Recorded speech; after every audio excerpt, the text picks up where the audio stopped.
আমি সর্বপ্রথম শুকরিয়া জ্ঞাপন করছি মহান আল্লাহ রব্বুল আলমিনের দরবারে, যে আল্লাহ রব্বুল আলমিন আজকে আমাদেরকে এরকম একটি সুন্দর আয়োজন করার তৌফিক দান করেছেন। এই জন্য সকলে অন্তর থেকে বলি আলহামদুলিল্লাহ।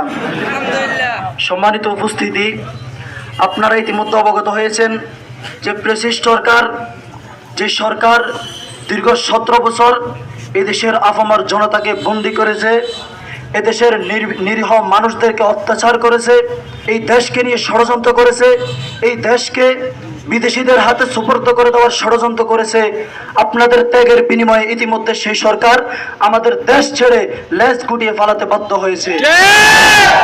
আপনারা জানেন এই সরকার দীর্ঘ 17 বছর এদেশের মানুষকে, এদেশের মানুষের জীবনকে অতিষ্ঠ করে দিয়েছে, কিন্তু এদেশের ছাত্র জনতা তার এই নির্যাতনকে এখানে রুখে দাঁড়িয়েছে।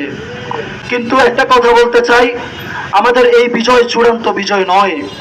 আমাদের চূড়ান্ত বিজয় হচ্ছে সেদিন হবে যেদিন এদেশের প্রত্যেকটা নাগরিক কথা বলার স্বাধীনতা পাবে।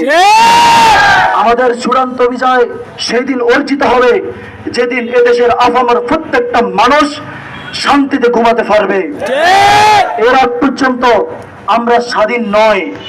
এই সুযোগে কিছু স্বার্থান্বেষী মানুষ মনে মনে মন কালা খাচ্ছে। কিছু স্বার্থান্বেষী মানুষ এই বিজয়ের ক্রেডিট তারা নিজেদের গায়ে নিতে চাচ্ছে, কিন্তু স্পষ্ট ভাষায় বলি, এর ক্রেডিট সম্পন্ন ছাত্রদের, এর ক্রেডিট সম্পন্ন দেশের নিরীহ ছাত্রদের।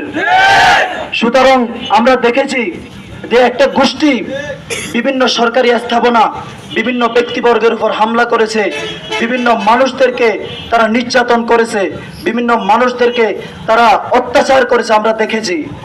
হ্যাঁ, যারা এতদিন পর্যন্ত দেশের মানুষের উপর জুলুম করেছে তাদের বিচার হবে, অবশ্যই হবে, তবে সেটা বিচারের মাধ্যমে হবে।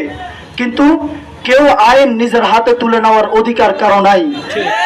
সুতরাং আজকে যারা এই আন্দোলনকে নিজেদের মনে করে যারা বিভিন্ন সরকারি স্থাপনাকে ধ্বংস করতেছে, ধ্বংস করার পায়ে তারা করতেছে, ইনশাআল্লাহ এই দেশে জাতীয় সরকার গঠন হলে তাদেরও পরিপূর্ণ বিচার হবে।